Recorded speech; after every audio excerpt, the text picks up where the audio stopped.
Bom dia, povo de Deus. Bom dia. Bom dia a você de casa. Seja muito bem-vindo a mais um ano bíblico, a mais um dia que nós podemos estudar a palavra do nosso Deus.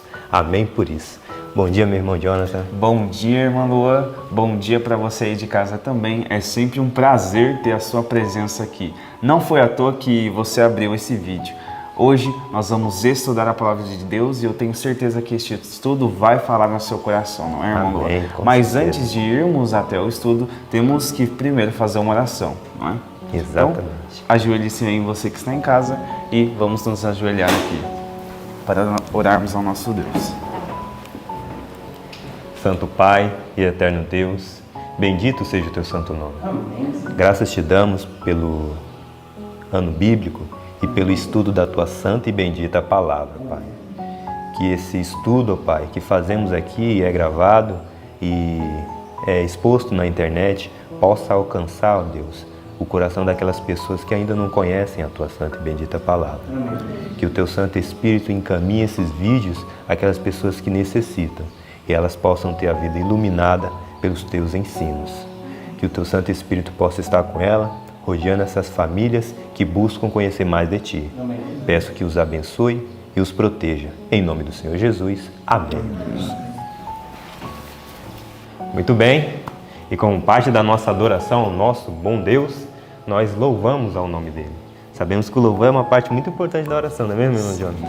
Louvar a Deus é uma bênção, é um privilégio poder cantar honras e glórias a Deus. É uma maravilha, né?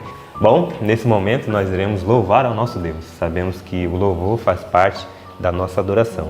E nesse momento nós iremos louvar a Deus com o hino de número 226, É Manhã no Coração. É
Amém.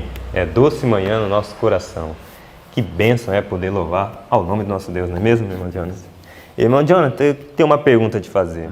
Você gosta de ler a Bíblia? Eu gosto de ler a Bíblia. Ler a Bíblia edifica, nos transforma, não é? Uhum. E você também gosta de decorar a palavra de Deus? Decorar é muito bom, muito bom. E eu tenho certeza que quem está em casa também gosta de decorar, não é? Exatamente. E hoje a gente tem um verso novo.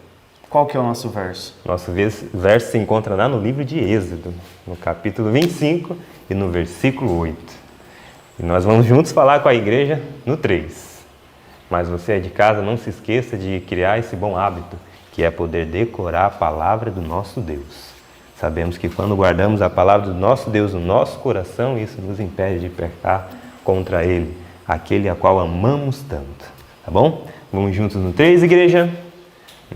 Jonathan pode contar pra gente? Claro. A gente começa. 1, 2, 3. Êxodo 25, 8. E me farão santuário, e habitarei no meio deles. Êxodo 25, 8. Êxodo 25, 8. E me farão santuário, e habitarei no meio deles. Êxodo 25, 8. Êxodo 25, 8. E me farão santuário, e habitarei no meio deles. Êxodo 25, 8. Amém. Nosso Deus habita aqui e habita com você também aí de casa. Neste momento, nós vamos ficar com o nosso estudo. Que o Senhor Deus te abençoe muito. Bom dia a todos. Bom dia! Já dizia o salmista, alegrei quando me disseram, vamos para a casa do Senhor. É uma alegria estarmos na casa do Senhor. O estudo de hoje falou sobre a casa de Deus, não foi isso? Que bom é estarmos na casa de Deus. Que bom é sabermos que Deus habita no meio de nós. E foi exatamente o que aconteceu com o povo de Israel. Então, nessa madrugada, nós estudamos Êxodo, do 23 ao 28. Exatamente isso. Para nós entendermos o que está acontecendo, nós vimos que já fazia basicamente uns 3 meses que o povo de Israel tinha o quê? Saído do Egito. E Deus os estava conduzindo até o Monte Sinai, não é isso? Porque lá aconteceria algo muito importante. Então Deus disse para Moisés, Moisés, sobe o monte. E Moisés sobe o monte para se encontrar com Deus. E lá Deus diz assim, ó, diz ao povo que se eles me obedecerem, se eles forem fiéis aos meus mandamentos, aos meus estatutos, diga a eles que eu vou estar com eles, eu vou abençoar eles, eu vou lutar as suas guerras.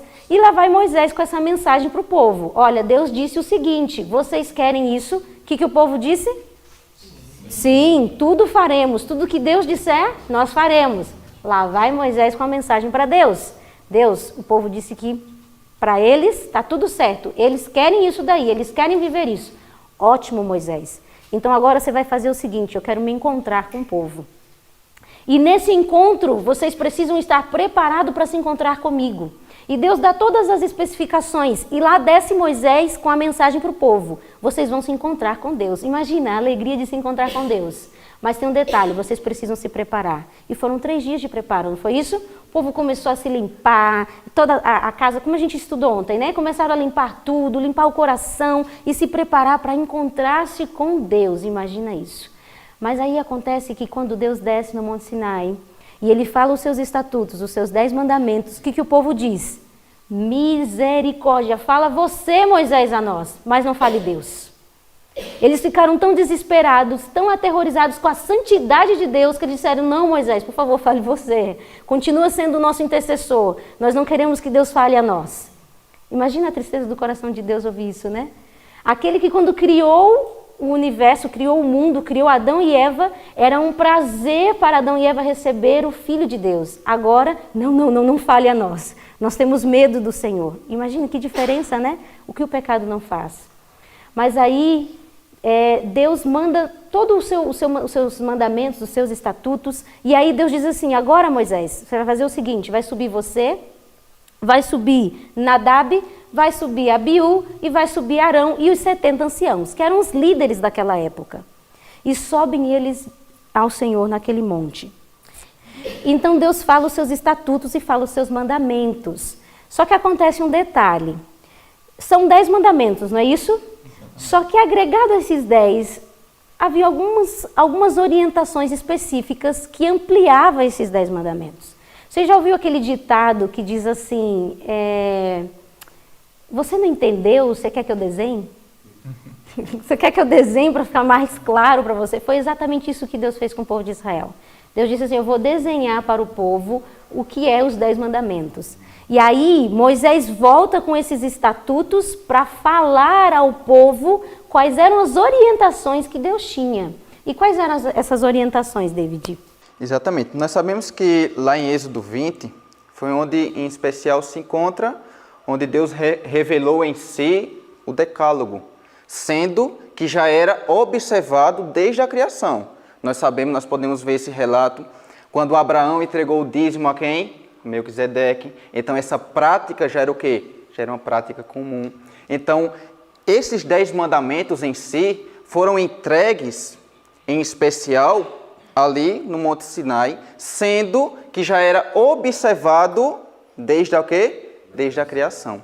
Então, como Joana falou, Deus ali deu os 10 mandamentos e do capítulo 21 até o capítulo 23 em especial, Deus pega e simplifica, só faltou desenhar, feito ela disse, simplifica esses 10 mandamentos em si, mostrando ali os estatutos, as leis, tudo certinho, certo?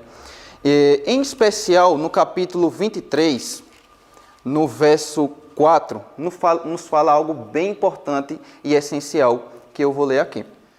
Se encontrares o boi do teu inimigo, ou seu jumento desgarrado, sem falta lhos reconduzirás.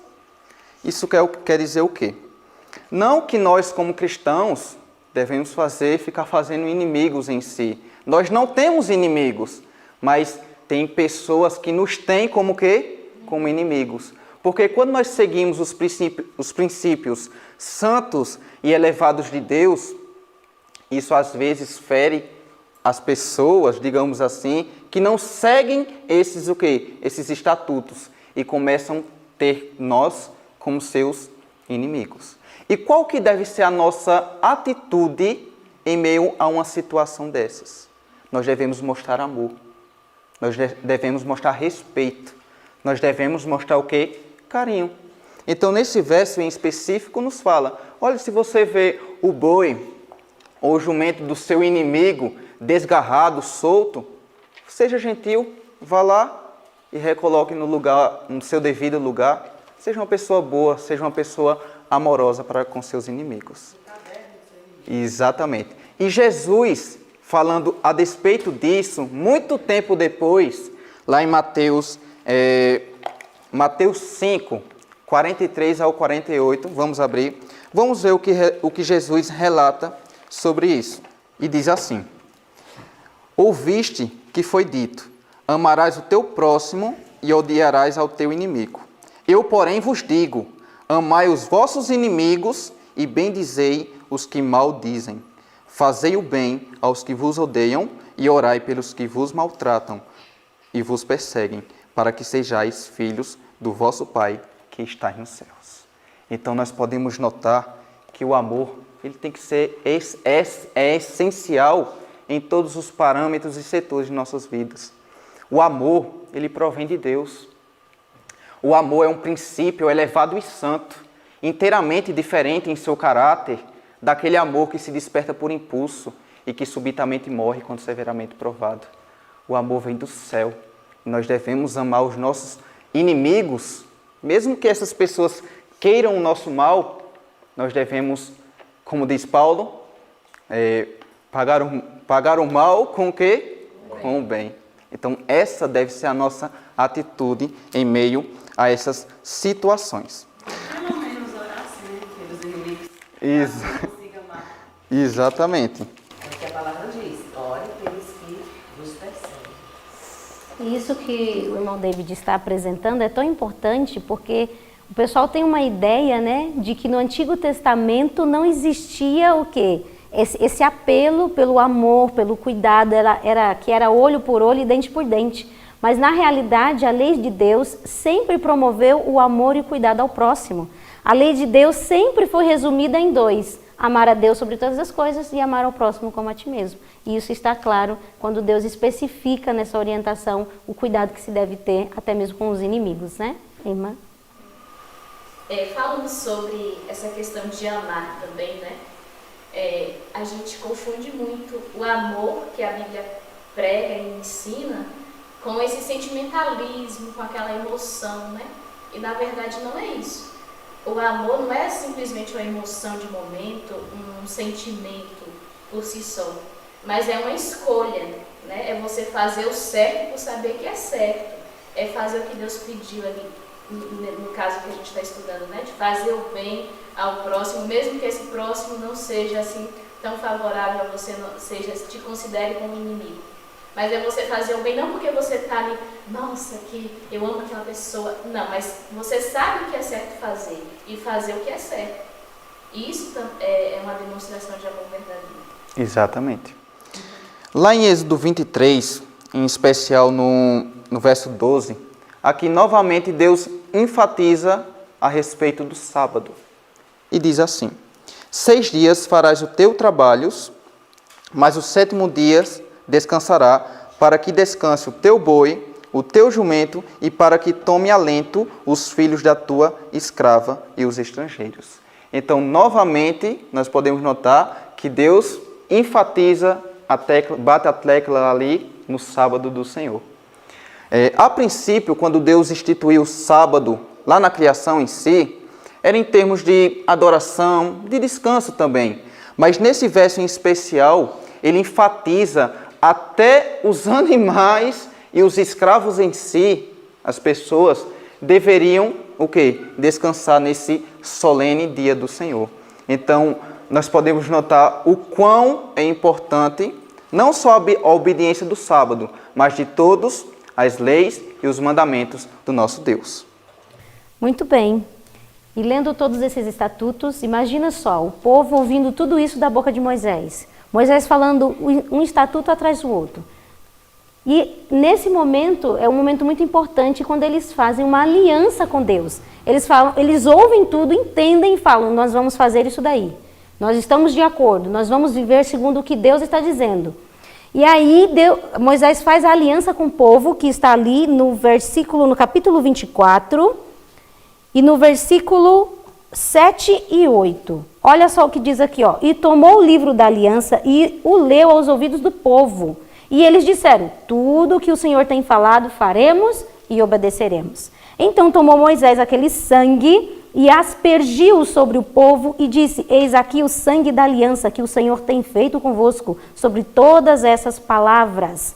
Sem derramamento de sangue não há remissão. E ali houve um compromisso diante de Deus: nós seremos fiéis a ti, Senhor. E é neste momento que agora Moisés é chamado a subir com a liderança. Arão, Nadab, Abiú, os 70 anciãos sobem ao monte com Moisés. E algo bem interessante também é que é a primeira vez em que é relatado os 70 o quê? Anciãos, mostrando assim que Moisés seguiu o conselho de quem? De Jetro, e instituiu essa liderança bem especial. E lá está toda a liderança no monte para se encontrar com Deus. Imagina isso. Isso nos ensina algo muito importante, que a liderança deve estar mais próxima de Deus. Porque o que eles viram, o povo não viu.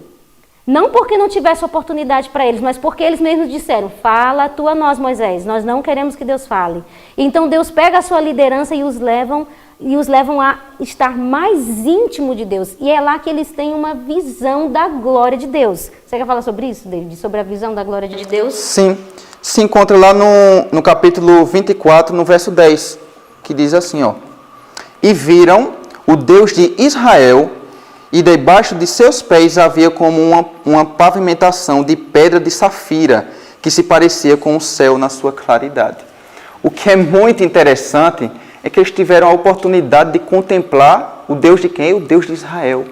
Mas quando eles foram descrever essa situação, eles não conseguiram encontrar palavras para descrever a Deus. Então ele descreveu o quê? Outras coisas que eles viram ali. Isso é bem especial. Realmente não dá para descrever um Deus eterno. Nós somos míseros pecadores, Como que nós vamos associar com essas coisas aqui do mundo um Deus santo, um Deus glorioso? Então isso me chamou muita atenção. Pode falar, irmão. Eu acho interessante esse relato aí de Êxodo 24, porque traz uma grande lição para mim. A liderança estava ali e destaca 4 nomes: Moisés, Arão, Nadab e Abiú. Porém, quando nós analisamos a vida desses homens que viram a glória de Deus, nós vemos que Moisés, num vacilo, ele bateu 2 vezes na rocha, não deveria ter feito. Sim. Amanhã nós estudaremos o que Arão fez, o erro que ele cometeu. E Nadab e Abiú foram exterminados por ter levado fogo estranho perante o Senhor. Isso me ensina uma coisa, que uma elevada experiência religiosa que eu tenho um dia não me serve para o dia seguinte. Isso se constrói dia a dia, é o processo da santificação. Exatamente. Então não adianta hoje eu ver a glória de Deus e amanhã estar nos pés de Satanás. Se eu não me mantenho assim todos os dias, não me servirá de nada no fim da minha vida. Tem que manter a constância, né? E para terminarmos no capítulo 24... Só quero comentar algo sobre o que o irmão Francinaldo falou, a importância de vivermos segundo a luz que Deus nos deu. Porque Nadab e Abiú, por exemplo, eles foram exterminados porque não seguiram o que Deus pedia. Então imagina, que grande privilégio eles receberam de ter uma visão da glória de Deus, mas não aproveitaram a oportunidade.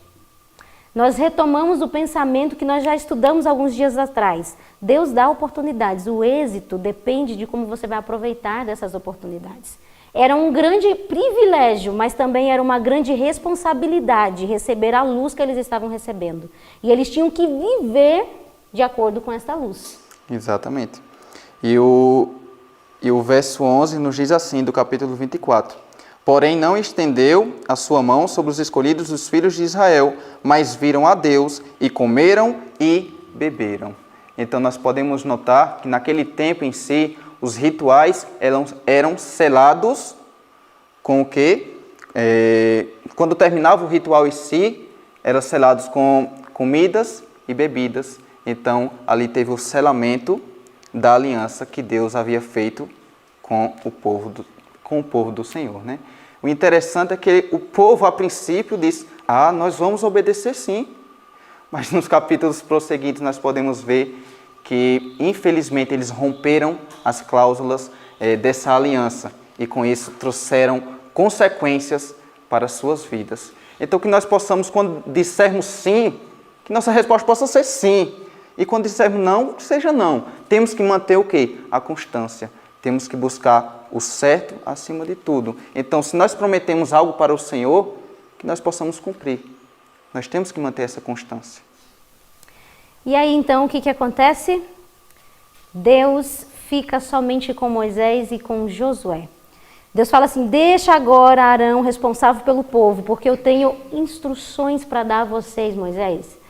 E aí, lá vai Moisés subir o monte junto com Josué. Qual é a característica que a Bíblia apresenta dele? Seu servidor. Que coisa bonita, né? A Bíblia, quando fala de alguém, dá uma característica como essa. Imagina, aquele que era servo. Se a Bíblia fosse te apresentar, qual característica ela diria de você?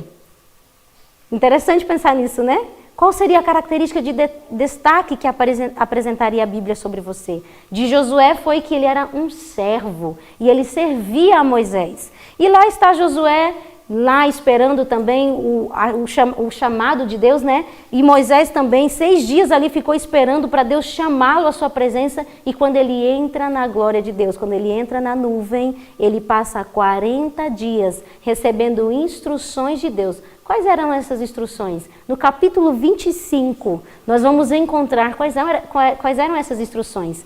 Êxodo 25:8, vamos lá falar? E me farão... e habitarei no meio deles. Essa era a intenção de Deus.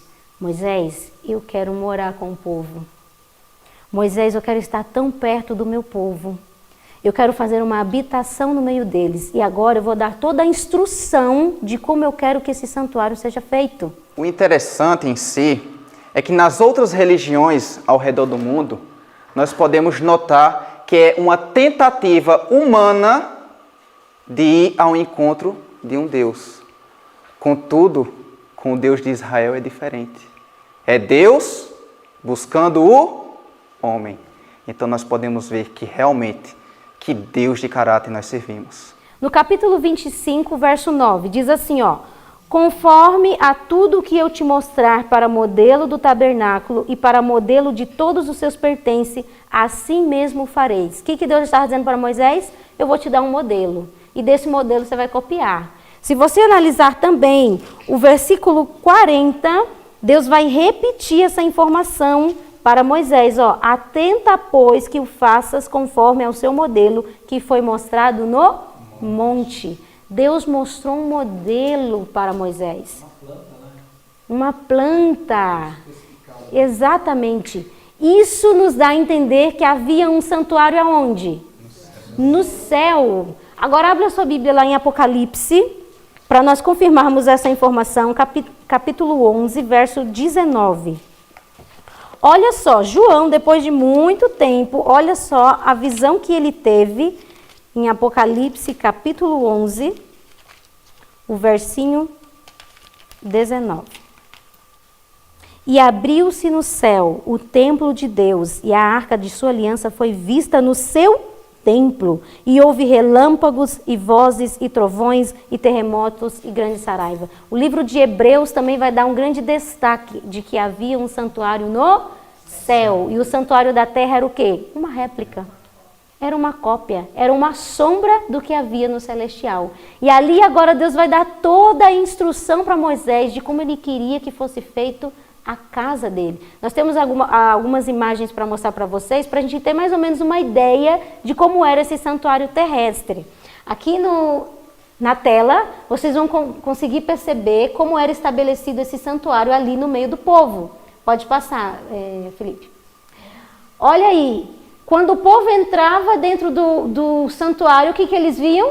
O altar de sacrifício, não era isso? Onde o sacerdote fazia o sacrifício. Logo em seguida tinha uma pia, onde o sacerdote se banhava para poder entrar nesse santuário. E ali nós podemos ver que era estabelecida, acima vocês estão vendo que tinha a mesa de pães, logo abaixo o candelabro, o altar de incenso, onde o sacerdote queimava o incenso ali na frente do altar. E no compartimento que está aí em verde, vocês conseguem ver o Santíssimo, né? Que havia uma repartição ali, uma cortina que separava o lugar santo do lugar Santíssimo. E no Santíssimo só entrava quem? O sumo sacerdote, não é isso? E lá havia apenas um móvel, que era a Arca da Aliança, onde eles haviam colocado o quê? As tábuas que Deus havia escrito e entregue ao povo, o bordão de Arão, que a gente vai estudar mais para frente, que ele vai florescer, como Deus mostrando a liderança que ele tinha escolhido, e um pote de maná que Deus havia mandado guardar. Lembra que quando o maná caiu, Deus disse: reserva um pote deste maná, para que o povo lembre que eu é que mantenho, é eu que sustenho esse povo. Então esse era o modelo do santuário terrestre que Deus havia dado a Moisés. Ele deu toda a especificação, todos os detalhes de como ele queria que fosse feito, nos ensinando que Deus não só é detalhista, mas Deus é criativo, Deus é um artista, mostrando toda a beleza de Deus. E o santuário terrestre era algo encantador, era algo que cativava mesmo os olhos.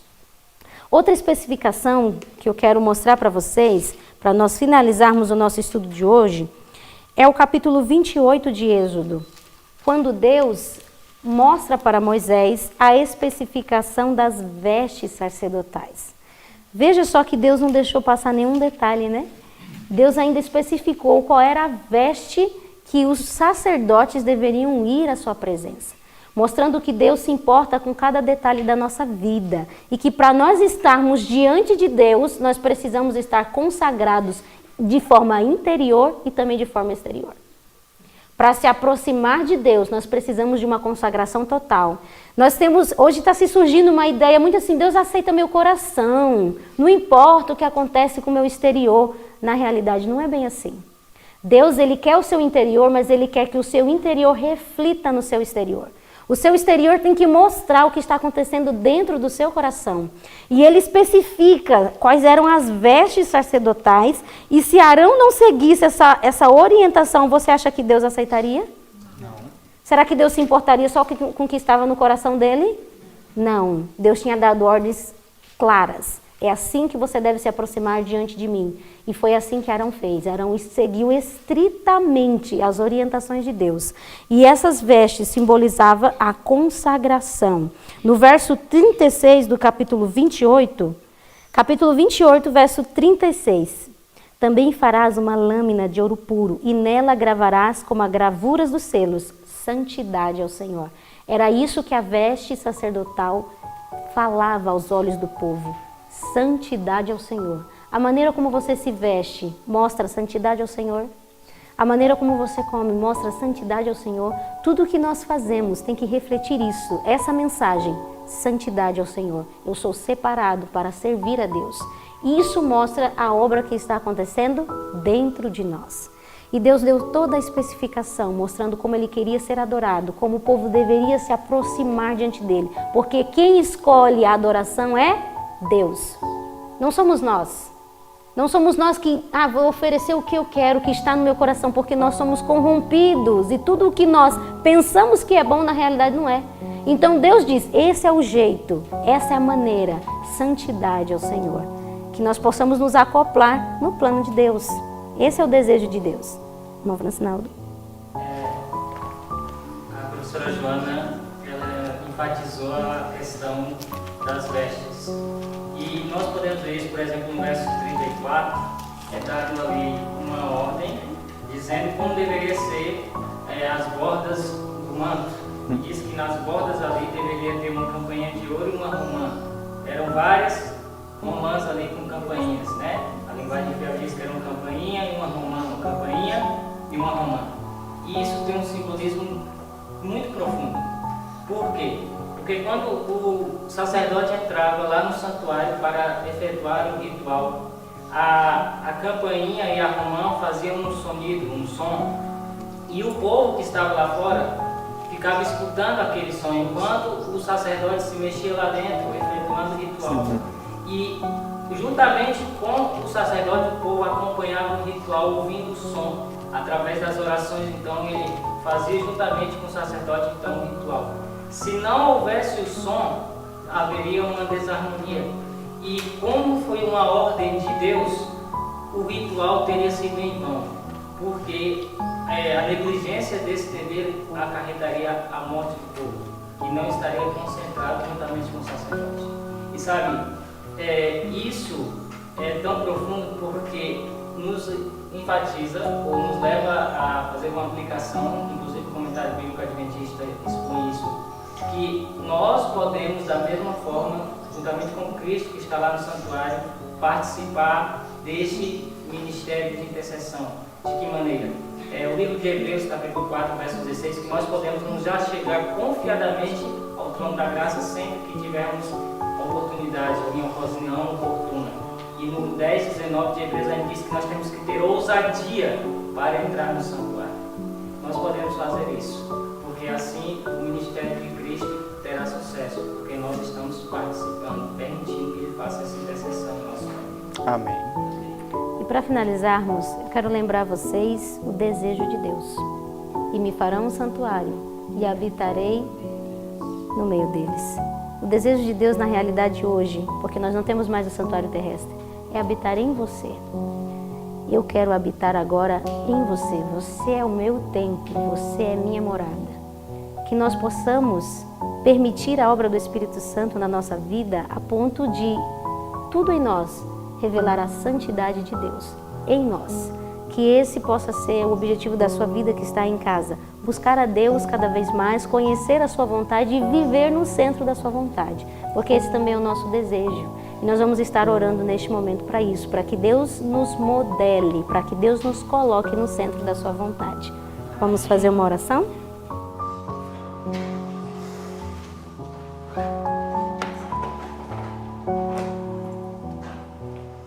Senhor Jesus Cristo, Pai querido, Pai de amor, muito obrigado, meu Pai, por mais um estudo abençoado que o Senhor assim nos concedeu, meu Pai. Por favor, Senhor, conceda que essas revelações e ensinamentos, conceda que nós possamos colocar em prática, meu Pai, tornando-nos assim pessoas sábias, pessoas prudentes. Habite em nossos corações, Pai. Sabemos que o Senhor está batendo na porta de nossas vidas, de nossos corações. Por favor, Pai, nós damos a permissão para que o Senhor possa habitar em nós, meu Pai. Ilumina-nos sempre, nos proteja, nos guarde e nos guie. Em nome do Senhor Jesus Cristo. Amém, Senhor.